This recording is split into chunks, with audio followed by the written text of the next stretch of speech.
Blaze Nation, good morning. Happy Wednesday to you. Hope you guys are off to a great start to your day. I am so very grateful for uh, life and health and strength. We talked last week about the blessing of being selected to LinkedIn's Creator Accelerator program that happened a week ago, and we had a kickoff call yesterday, and was just it was amazing. In the midst of that conversation, or that event, Emmanuel Acho shared a gem that I'll share with you guys this morning, in saying that the power of realizing your life's calling is that your life's calling is not a conference call, right? And that has been I've been marinating on that, and where we go from here with the call that God's placed on me for trailblazers.fm. I'm so excited that this week we kicked off the podcast once again. Haven't published a podcast episode since December 7th of last year. And on Monday, 1 year anniversary of not having published to the podcast, we began a new series, 12 days of significance. So if you are subscribed to the podcast, make sure you go check out these episodes I'm dropping every day. Not committing to a time of the day, but know that every day there's going to be a new episode up until next week, 12 days. So enjoy that series.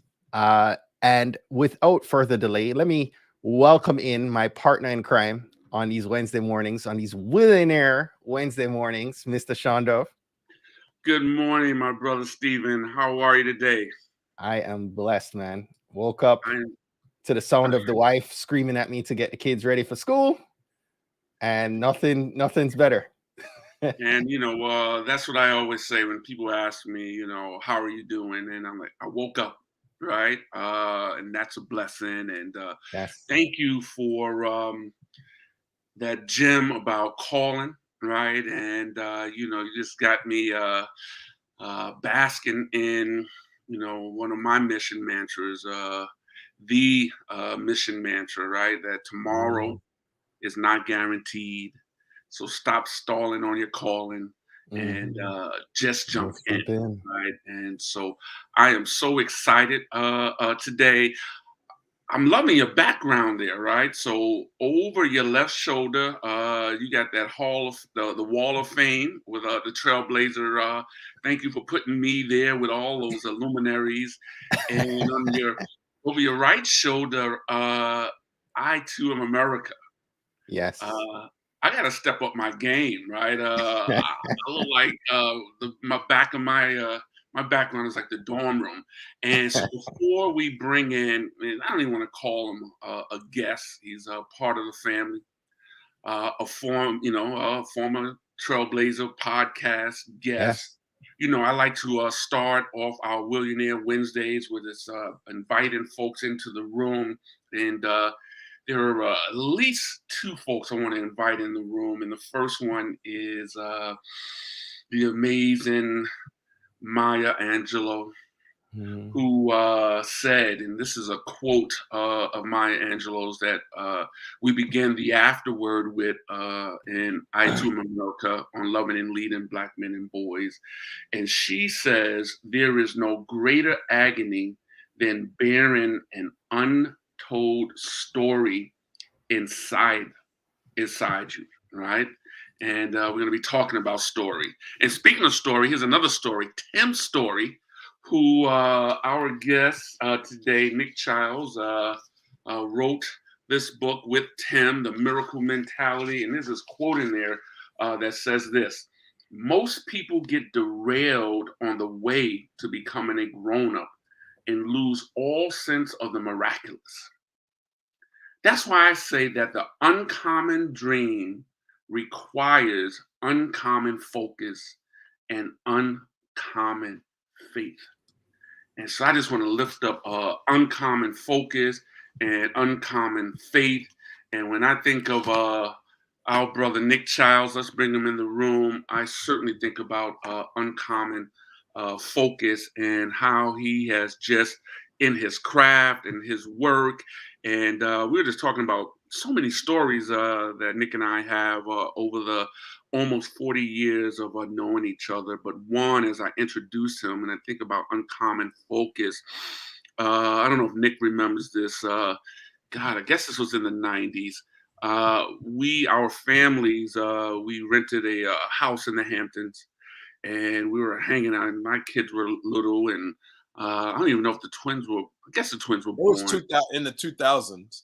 Oh, that it was in the 2000s. Oh, okay. Let me embellish. The 90s sounded better, but it was. You see, I had kids. He's a journalist, right? He remembers, and I remember we were on vacation. And in the middle of the night, getting up, going to the bathroom, 2, 3 o'clock in the morning. And Nick is at the kitchen counter working on his craft. He was writing. And I went to the bathroom tired, and it was just a moment. And I was like, that's a man on a mission there. I don't know what he was working on, which of his 20th books or whatever, but that was something, Nick, that has always stuck with me. And I don't know if you remember that moment, but welcome to Willionaire Wednesday, brother. How are you? I'm wonderful. Thank you, guys. I've been pleased to call Stephen a friend as of the last couple of years. Or even I think even a bit more than that. And I've been very, very proud and impressed by you evolving your brand over that time and watching you have an impact on so many people. Thanks, so man. I am very, very pleased to be here this morning, and then to also be hanging with my co-author, my homie, my ace boon coon. Well, actually, I don't think we should use that expression anymore. I just thought about it as it was coming out. I was like, oh no. Things you can just flippantly say, you can't say it anymore. No, the chat's going up, right? Yeah. But yes, Shawn and I go back many, many years. I mean, if it seems like every major development in my life as an adult has been accompanied by Shawn somewhere, either kind of on the sidelines cheering me on or wagging a finger or like up in my face, many times like we run hand in hand together. So writing a book with you was one of my life's greatest pleasures, and I am just honored to be here with you gentlemen this morning. Great. And before we turn it over and let Stephen get a word in edgewise, I'm emotional, right? Because we've worked on a number of projects together and collaborated and around writing and publishing. When I launched Harlem Overheard, the youth newspaper, that was back in the 90s. You were the editorial director. When we were publishing Pocket Magic books, me and my buddy Gibby, you were the editorial, the writer and editorial advisor. Proud Papa, the publication for African American fathers, right? The editorial director, and just like so much more. And something that you have said, and this, like, I'm just so thrilled with this baby that we have created together. And I'm the only one that does not have the book in the background. I got to do better. And thank you for today, putting iTunes America next to your 19th book with Jamie Foxx there. So thank you for putting us in good company there. But one thing that you said about our friendship, we've created a lot. We've had some great times, but there have been times when we have trusted each other enough to hold each other accountable. right? And hold each other accountable and say, you know what? And that's what we got to do as brothers. You need to like get your shit together, right? No, that's not I don't think that's a good decision, right? And so I just want to just thank you for all the times that you have done that. And Stephen, I'm just going to let you take over. I think the three of us were last together physically at Rumble Young Man Rumble in 2018, I believe, and so much has happened in those 3 years since then. Yeah. I remember, yeah, it was back then. It was probably about 3 years ago that we first met. I was trying to think of how long it's been since Nick and I were on the podcast. So you're an OG to Trailblazers, man. Shawn was episode 16, and I need to come back and look and point you guys to Nick's episode so you can go back and listen to that as well. You guys have history. You're touching on it. I mean, you guys have probably 3 decades. How long has it been? Well, it's more like it wasn't. It was. I'm sorry to be the journalist. It was like 35 years. I said almost 4. 35 is almost 4. Okay. 3.5. He's editing. You know, he's gonna be editing and fact checking. Nick, when Shawn approached you about who about the idea? I'm assuming Shawn approached you. Yes. With the idea for I2M America. Talk to us about those early discussions, because I know the two of you went through some pretty emotional times working through the material for this book. Yeah, I mean, one of the things that we wanted to accomplish several things at once. I mean, we wanted to tell the story of CBMA, now Corporation for Black Male Achievement. We wanted to delve deeply into the path of Black boys in America. And we also wanted to tell Shawn's story, which kind of melded nicely with the 2 young men that we decided to focus on. Mm-hmm. And so one of the big discussions initially was, do we publish the book through CBMA, or do we try to go more commercial? And I knew what would happen, having written, 20 books, what would happen with the mainstream publishers, that they would not allow us to do. It's either a book about Black boys and men, or it's Shawn's memoirs. But doing them all at once was not, I knew, going to be well received. And so I felt like we needed to have more control to really be able to tell kind of this multi-pronged story at the same time. So a lot of the early discussions was, what format we would do it in, and how many different elements we would be able to tell at once to be able to make it kind of fresh and compelling for the reader, but also be able to get out a lot of information, a lot of kind of history and so forth.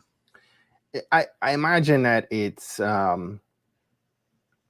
it maybe is the concern that it dilutes the focus on any one particular area, why a traditional publisher doesn't like going that route, and what kind of problems did that pose when you guys were putting the book together?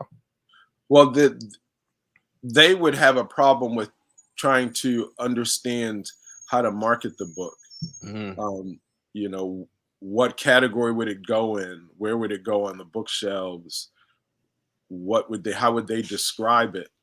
And so they don't like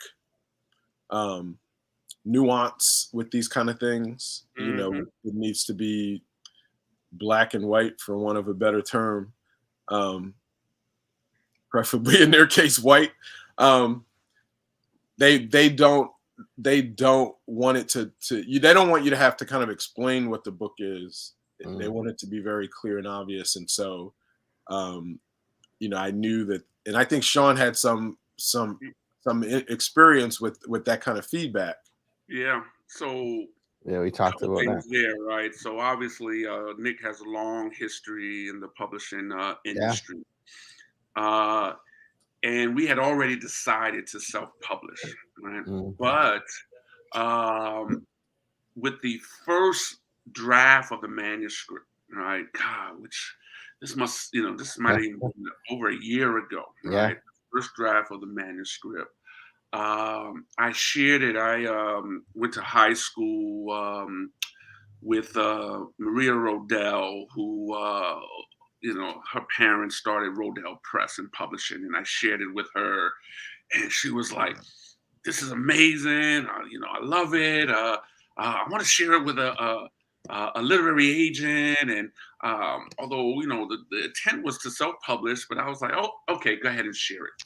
And I remember the conversation vividly with the literary agent. It was exactly what Nick described. Our concerns were in the beginning. The literary agent was, I don't like the title, right? We would have to change the title. The literary agent said, is it a memoir, or is it a historical account of the campaign for Black male achievement? What are these mini manifestos? You have to decide. And the journey of getting to this point has been a healing journey. And for me, it became the difference between telling my story and owning my story. But the moment I said to the literary agent, you know what, we're going to pass. We don't want you to represent this book to mainstream publishing. We are going to continue to own this, publish it under the Corporation for Black Male Achievement. And I remember making that decision and saying, ooh, because I would tell you that once upon a time, just having the validation, and I have that story as well, and Nick knows that story, of mainstream validation would have been enough. And this whole journey, Stephen, of writing, producing this book, for me as a Black man, has been an evolution of deriving validation and self-worth intrinsically, internally, as opposed to extrinsic and external validation. And so we're owning it, right? And God's going to do some amazing stuff, and He has already begun to with the book just launching. What was the journey? What was the journey like for the two of you? You guys are friends for so long. What was this journey like? Because this book is, as you touch on, it's so much more, right? Shawn, in your own term, your own words, we talked about Caleb last week, and the doctor having to pull Caleb out because Desiree couldn't push him out on her own. Nick having written, dozens, almost a couple dozen books at this point. How was Nick able to help you in pulling out what you couldn't push out on your own? Wow. I think, Stephen, a lot of it is what we started off this conversation with, right? We love and trust each other, right? We're collaborators. We have some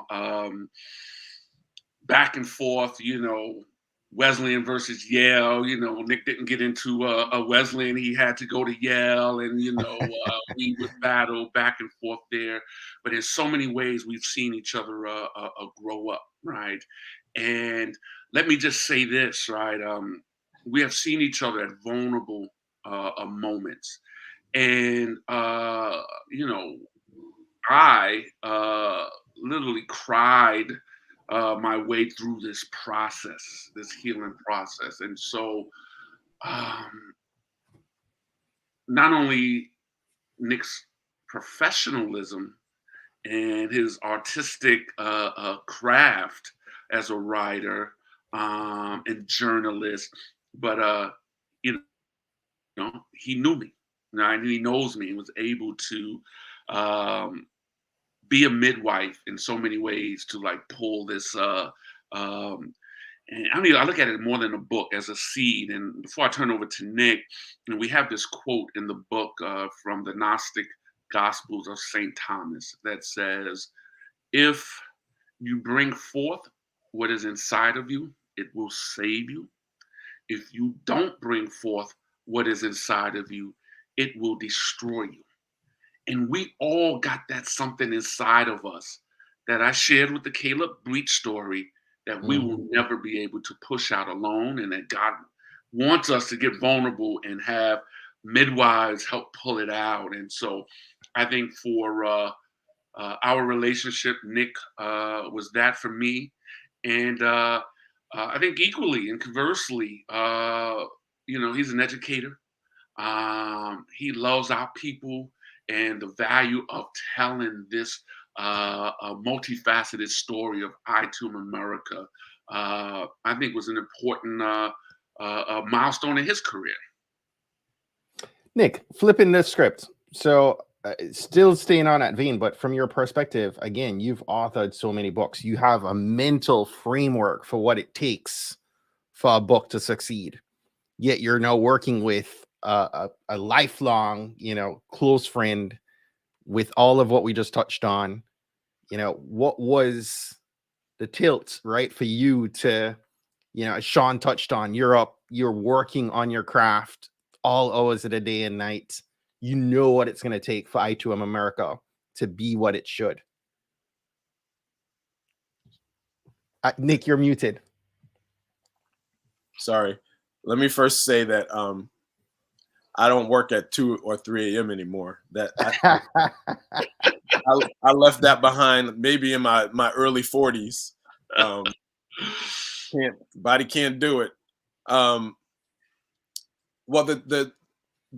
so let me just kind of share part of the process of working with all these different people. So I consider kind of one of my my missions to reframe the narrative of African American males, particularly in America, across the world. And so, I've written with a lot of celebrities and so forth, but that's always kind of the foundation of the work, because even with celebrities, their stories are in many cases, incredibly powerful depictions of African American male resilience. Kind of the idea that there's so many walls that we have to run through to get where we want to go, and people kind of need to know about that, because when what this country does with celebrities is often hold them up as examples of the system working, the system for Black males being, with just like a little bit of elbow grease, you too can make it, because this is the greatest country on earth and all of that. And I need for people to know, like, no, that they just succeeded despite the system, and these are the ways that the system tried to destroy them as well, and they managed to wriggle free and to be able to gift the world with their talents. Like Bobby Brown, being abused by a Catholic priest, when he was a small boy.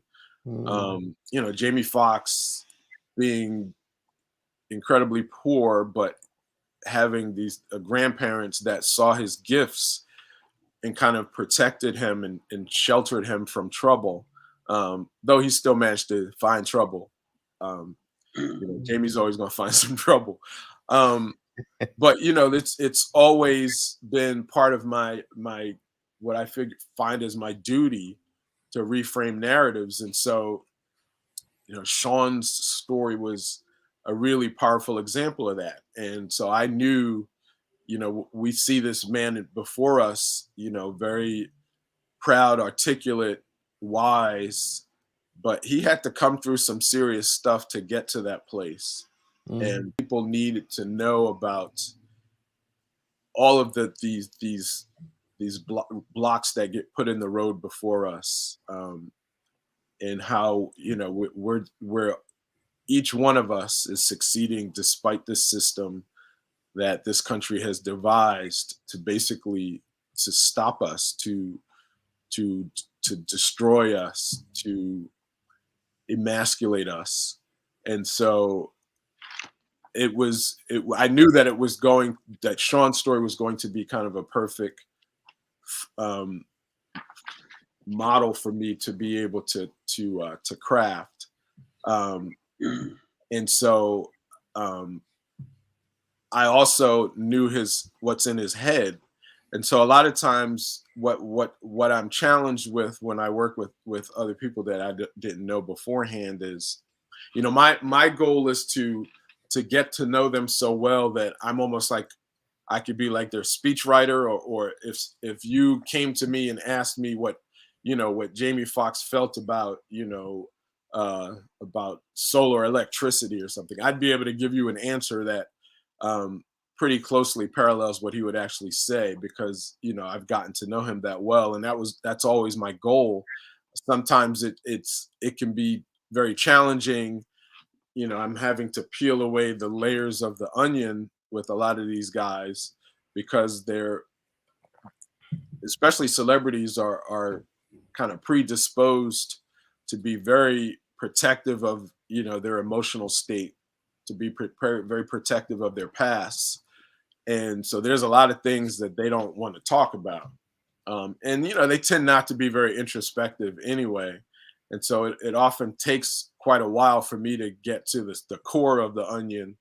You know, at first they're just throwing out like the one-liners and the press release material that, you know, that they might say to some magazine interviewer. And I'm like, no, you know, that ain't what we're doing here. And so I kind of have to get to the core. But with Shawn, you know, I already had the trust. I already had the love that was there, you know, many decades ago. And so I knew that I would be able to get to his core, you know, much quicker, and that, you know, he would not be so protective of, you know, his emotional state with me. So, you know, that was like a huge barrier that was eliminated from the beginning, so that we could really get to, you know, the meat of the things that we needed to discuss. And let me talk a little bit about the literary agent process. I was a literary agent for a couple of years, not that long ago. I think I stopped like 3 years ago. And what drove me out of it was the racism in the publishing industry that I was able to see up close. I had never seen it before as a writer in the way that I saw it as a literary agent. Basically, most of the projects that I would bring to the marketplace to publishers were written by African Americans. I mean, you know, in my mind, it was like, you know, if you're going to be publishing lots of books by, you know, white boys or white women, like, you know, anybody else could be doing that. When I was a literary agent, I was the only Black male literary agent in the United States. And Wow. probably now that I'm not doing it anymore. Hold up. Wow. Blow that up, Shawn. Rewind that and say that again. I was the only Black male literary agent in America. And so, you know, that tells you how much regard the publishing industry is going to have for our stories. I mean, it's, you know, there are many reasons for it. It's pretty often a circuitous route to get to that. And usually you have to start as an editor. I didn't do that. I was an author, and one of the literary agent who runs this pretty well-known agency I went to college with, you know, Yale, not Wesleyan. And he persuaded me to join his agency, because he knew when people opened up the page and saw the agency homepage and saw just the sea of whiteness, that he was missing out on a lot of important clients that he could have. Because I've had other Black writers tell me, well, I tried that agency, but when I looked at the homepage and I saw nothing but white people, I was like, nah, I can't mess with them. And so he kind of was, you know, at least savvy enough to know that he needed to change this. So when I left, he replaced me with a Black woman, but still no Black men. But what I was going to say is, so I would be bringing Black books or Black products to market, and most of the agents, I mean the publishers, these editors who are white women, mainly based in New York, they did not trust a project that was brought to them by two Black people. They didn't trust their instincts enough, or to know enough about our communities to know what would sell. And so they needed a white stamp of approval in order to even move forward. So I would have to partner with one of the white agents at the agency, basically, so they knew, oh, you know, Tony said that this was good and could be a good book. Okay, well, maybe I'll take a look at it then. But otherwise, even if they knew who I was and knew my track record, that didn't really move them enough. And, you know, after a while, that got so disheartening to me that I was like, I can't do this anymore. So I had to leave. And I see somebody, one of our comments is talking about Black veterans. It just so happens that I'm working on a project with a Black Green Beret. And a lot of what we're going to be talking about in that book is you know, the plight of Black veterans and, you know, the incredible challenges that they face. So just wanted to let that brother Ellsworth know that, you know, I got it handled. You know, I'm there. You know, I think this is a perfect time just to infuse. You know, we brought Maya Angelou in. We brought Tim Story into the beginning of this episode. Let's bring in Langston Hughes. We borrowed the title of his poem from 1926, I Too. And what Langston Hughes said, and it's in the book, right? It's kind of like different, Nick, you know, having the book here and not having the spiral bound version. But Langston Hughes said and wrote, I too sing America. I am the darker brother. They send me to eat in the kitchen when company comes, but I laugh and eat well and grow strong. Tomorrow, I'll be at the table when company comes. Nobody dare say to me, eat in the kitchen then. Besides, they'll see how beautiful I am and be ashamed. I too am America. And some of this book centrally is about, one, we don't need, as Black men and Black people, to wait for anybody to see how beautiful we are, right? This is a love story in many ways, and it's a self-love story. The other thing is, what we are seeing is America capable of being ashamed of its ashamed, right? And you know, one of the many mission mantras was the Brene Brown quote of owning your story and loving yourself through the process is the bravest thing you'll ever do, right? And is America able to own its story, love itself in the process, and be brave?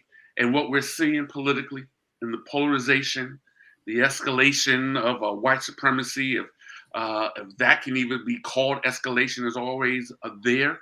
And so much of this is about us holding up a mirror to ourselves and loving ourselves, but also holding up a mirror to this country and showing and reminding this country that it has so much work to do.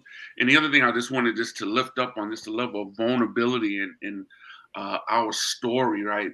During the process, so many people that read early drafts, and even the proofreader and copy editor, oh, you know, I really appreciate your vulnerability. It was so vulnerable. I had to keep running back. I was like, oh, what did I say? You know, what did I take out, right? and understanding that our vulnerability or my vulnerability is a strength and a superpower.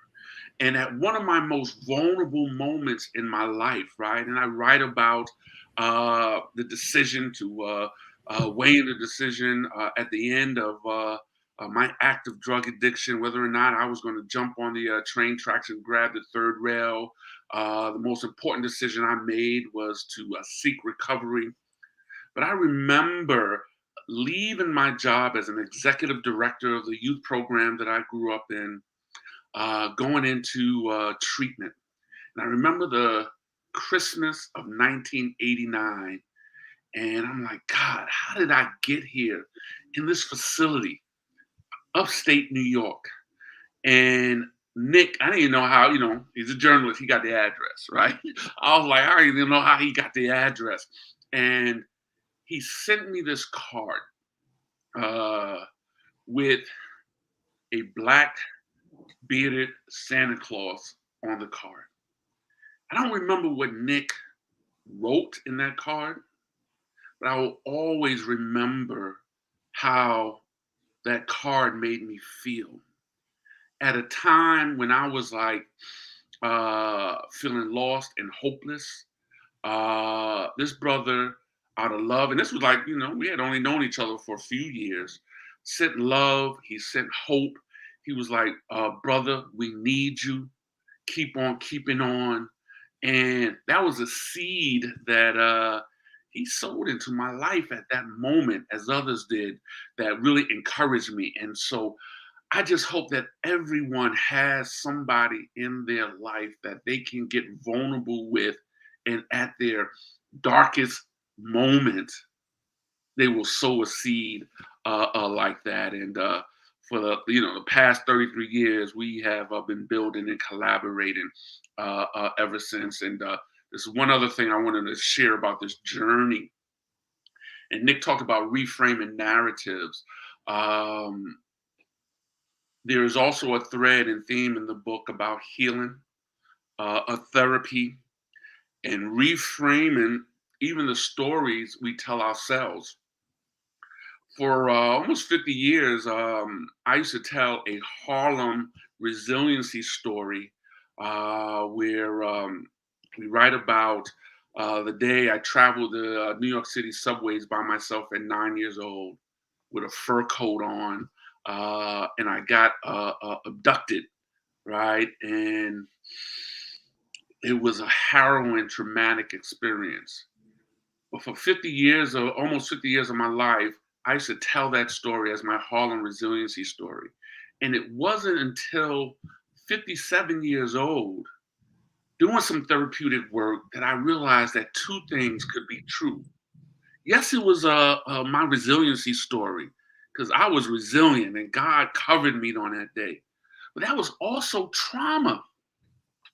And too often we normalize trauma in our community. It goes unrecognized, it goes unresolved. And part of the journey, and I write about this in the afterword, was that Resurrection Sunday of 2021, as a 58-year-old, I had the opportunity to recount that trip. I drove up to the Bronx. The trip was me going from the Bronx to Harlem to my godmother's house and coming back, and the trip got derailed. And I was able to recount that story. And I was able to stand on that platform of the number 2 train on 116th Street and Lenox Avenue, Big Shawn with Little Shawn, and being able to tell Little Shawn, you made a mistake that day. You got lost, you got on a wrong train. What happened to you was not your fault. Forgive yourself. And so, yeah, it's about the book, but in so many ways, the book has just been a catalyst for my healing and others. Folks have been coming and let me know already that this story or that story, that was my story as well. I love that. What you've touched on it, Shawn, in the last week.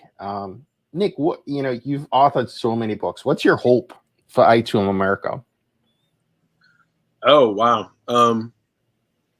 Well, one hope is that it will get into the hands of young Black men, and bring them some hope.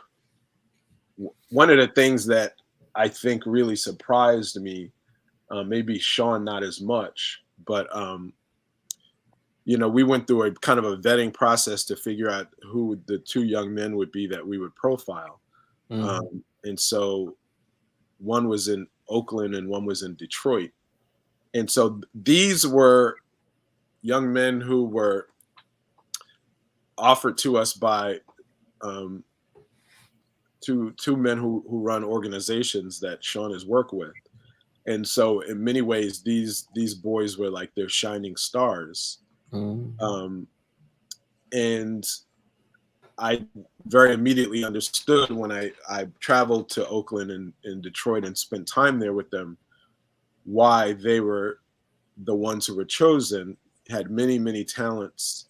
That, these were the kind of boys that if they were perhaps some other ethnicity, if their skin wasn't black, brown, that they would have a much easier, their path would kind of be laid out for them. But one of the things that I saw was, even with all these people, mentors, attention, resources, that there still was a great deal of uncertainty surrounding them. Especially one of them had just got out of high school. And so he had been able to access various programs in high school that were trying to help him kind of walk a straight path and to be able to avoid a lot of the trauma and the focus that the negative focus that this life on the streets of these two cities could bring. But there still was once they left, once he was one boy was out of high school, it was in his mind this question of like what he was going to do. It wasn't very clear to him. And it was, I felt like it was something that was so endemic in our community of boys, like, that is especially when they fall through the cracks, when, they walk out of that high school for the last time. The world is filled with so much uncertainty that all of those resources and mentors and so forth that they accessed while they were in school are suddenly gone. And it's very, very easy for them to get lost at that point. And so I hope that this book would be kind of a clarion call to those whose part of whose life's work is to mentor young boys, that we be especially acutely aware of this moment of vulnerability in their lives, and that we know that once you get them that high school diploma, which is what so many programs are designed to do, your work is not close to being over. Like Chris Chapman in Oakland, who ran this office of African American male achievement there. He was telling me the story of one of his shining stars who went to Berkeley, the very prestigious university in California. One of the few, because of changes that they made in California, passing that proposition where they aren't able to use race as one of the factors in considering applicants. And so the number of Black students on campus has substantially plummeted over the years. So he felt, when he got to Berkeley, he felt so lost, so isolated, so unseen, that he was not able to stay there. He couldn't sustain himself on that campus. And so he he left and he kind of bounced around a lot. But the point was that even our best and brightest who are going to some of these campuses, even their paths are not laid out for them, and they are even vulnerable. So it's almost like, plunging through the crack can come at any moment. And so we need to keep all of our boys kind of wrapped in our embrace and keep very close eye on them, even those that seem to be pretty stable and have it all figured out. So that's one of the lessons that I hope that this book kind of gets out into the world, that our boys can face vulnerability at any moment, and that our jobs are to protect them, to light a path for them, to walk that path with them every step, until we're sure that they've kind of reached that point where adulthood is looking less precarious to them. So that's one of my big hopes, that young boys can read this and be much more aware of kind of what's facing them, and that all of us read this and be much more conscious of the need to protect our boys. So, Steve and Nick, if I can take the liberty to kind of bring forth what Nick just described as his hope, and lift up some of the words from the pages of the book, right? And we talk about the paradox of promise and peril for Black men and boys in America. Mothers like Chris Chapman in Oakland, Juan Nellam in Detroit, who worked with Jamari Winston. But Chapter 11 begins. Chapter 11 is Romero and Oakland's African-American male achievement. And Chapter 11 begins with a quote from Chris Chapman, who has since spun off the office of Oakland African-American male achievement into Kingmakers of Oakland. And Romero is now on his board.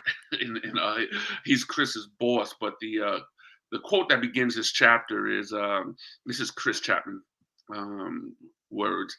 He, Romero, has a life force energy, man. Just someone that knew that if given the continued support and just the right space, so to speak, he would thrive completely. And the chapter begins, I will never forget the moment I saw Romero for the first time. It was at our 5th annual Rumble Young Man Rumble event in Louisville in December 2015. Always one of the highlights of the year for me. Rumble featured a stunning collection of inspiring leaders and talented young men basking in the mutual love and exhilaration and loving everyone, including myself, with a much needed injection of what I like to call mission fuel to do it again next year. One of the culminating events was bringing together the flyweights, the youth participants, and the heavyweights, the mentors and leaders of the field, for an intergenerational session where we talked about healing, tell stories, and share what's on our hearts. A perfect distillation of the CBMA tagline, Love, Learn, Lead. I watched a slim, handsome young kid take the mic with an unmistakable aura of confidence, like this was something he did every day. Unprompted, Romero launched into a mini sermon. He quoted scripture. He talked about the power, the promise, the encouragement in that room of more than 200 rumblers, ranging from high schoolers to elders. I stared at him stunned. Where did he get this from? I didn't know anything about him except that he had made it to Louisville as part of Chris Chapman's contingent from Oakland. Clearly, this young man was anointed. But it also was important for me to note that Romero was connected to a community of Black men and women who love him and who work hard to infuse young men like him with focus and pride. In Oakland, they called them kings, which was one of the first places I heard use that word to refer to young Black boys. While I'm tempted to use terms of exceptionalism in describing Romero, I know that all our young men have these gifts. Some are more skilled than others at displaying them for the world to see. Romero was an annual fixture at the Rumble for several years. I saw him up close at the CBMA offices several years ago when the young men from Oakland were rehearsing a presentation they would be doing at a convening of the Coalition of Schools Educating Boys of Color, Colesbach, in New York City. They would be sharing their creed and their stories with an audience of more than 500 educators and activists. I'll close with this. In this setting, I saw Romero surrounded by a whole group of Romeros, boys whose many gifts were obvious. There was such a vibrant sense of community, love, and potential in that room. But at the same time, as I watched them, I couldn't fight off a sneaking sense of dread. I knew that any of those young men's futures could be snuffed out in a moment, either by police violence or by the suffocation of their dreams at the hands of their perilous environments. That was just a little snapshot, and I'm getting practice reading out loud and practice, even like signing books, all nervous and handwriting messing up. But I just wanted just to give our audience just a snapshot of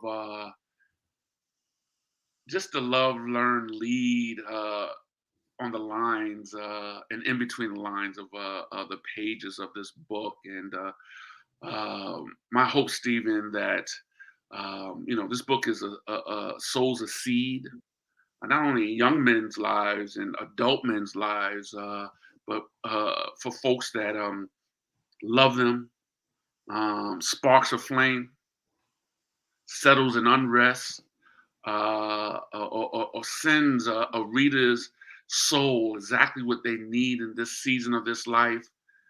To me, thus far, the ultimate affirmation of the book, Brother Ted Bunch, who has also been a guest on the podcast, is a co-founder of A Call to Men.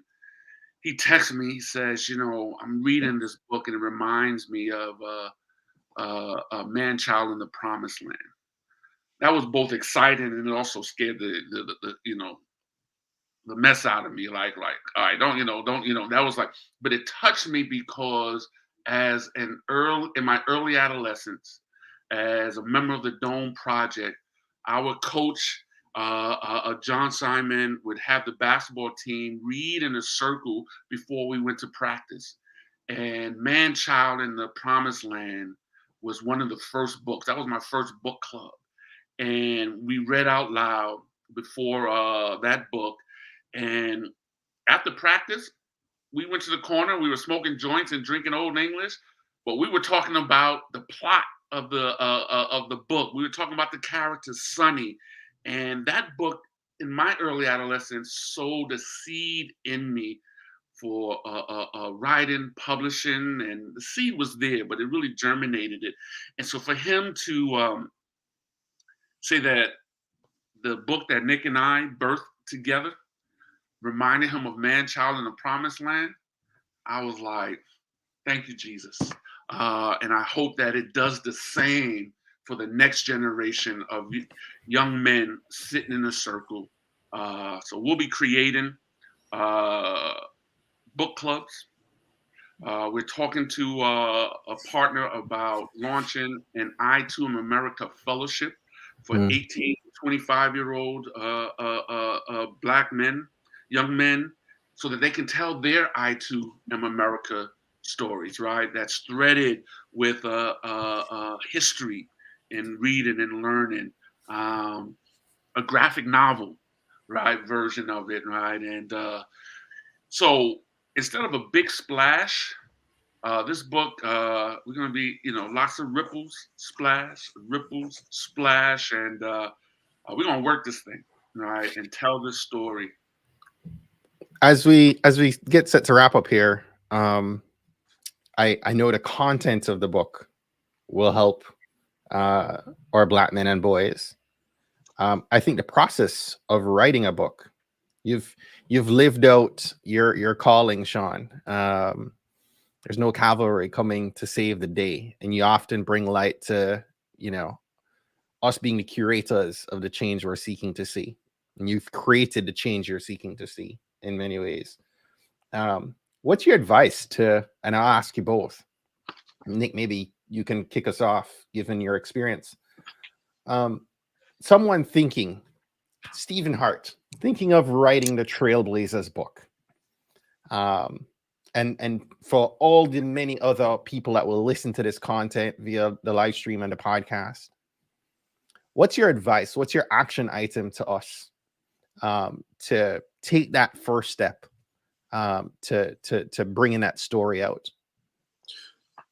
Well, the first step is to sit down and put some words on a page. I can't tell you over the years how many people have run up to me and telling me that they have an incredible story, their life story, their father's story, and if I could help them write it. And I'm always like, well, have you started? And 99% of the time, they're like, no, but can you help me? And I'm like, well, I can't be more invested in your book than you are. If you feel like you have something in you that needs to come out, I can't do that for you. And I mean, perhaps if you're willing to hand over, a check that has, quite a few zeros in it, I might be incentivized a little bit to help you start. But for most people, you just gotta start somewhere.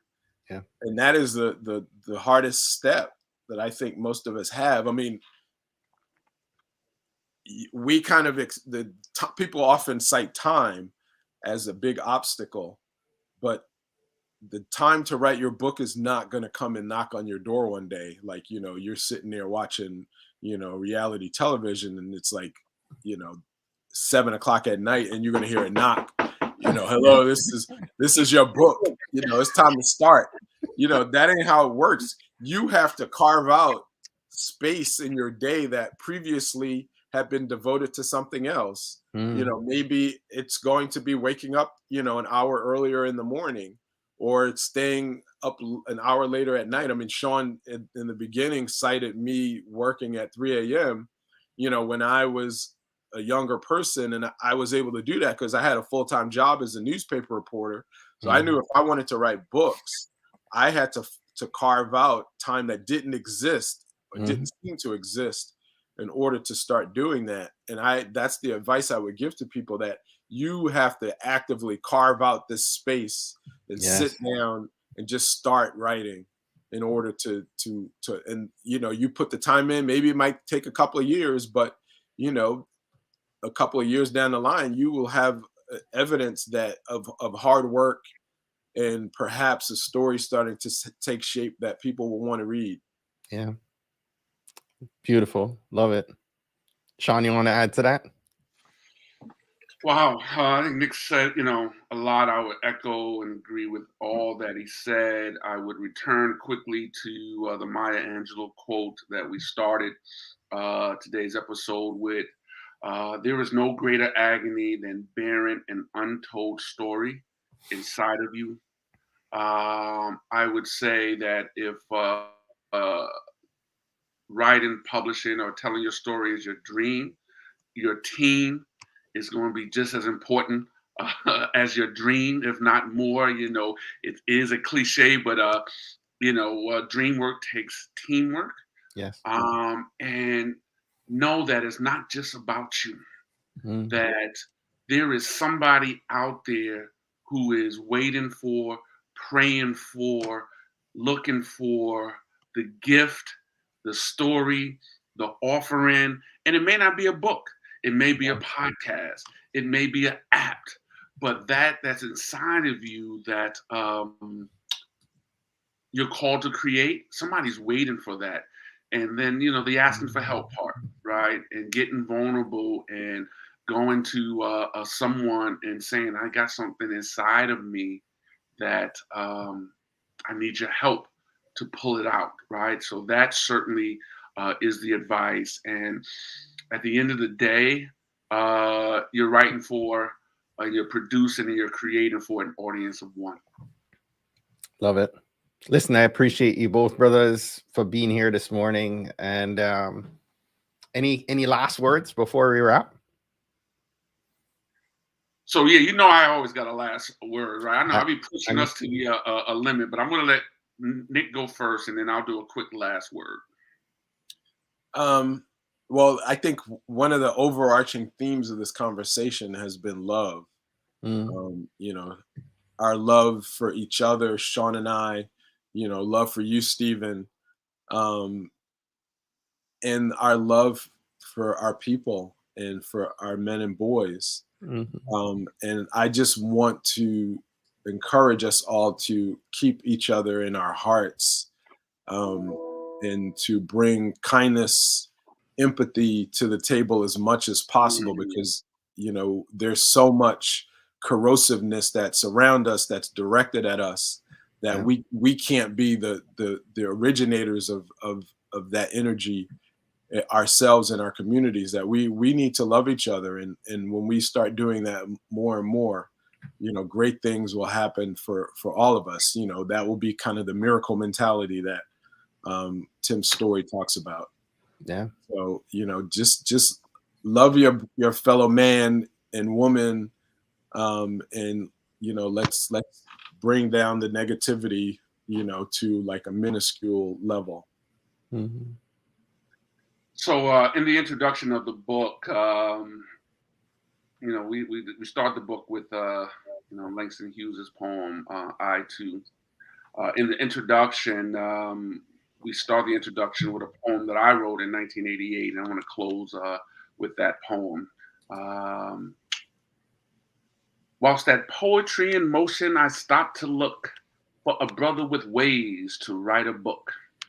Arranged round me with a story to tell, a billion brothers who know all too well about unwritten words that unwillingly died before bred and bound and able to fly. Why do my brother's words wear weight of woe? My ears to the ground, I'm dying to know. We must give our words wings so they can sing a song for all brothers they will bring.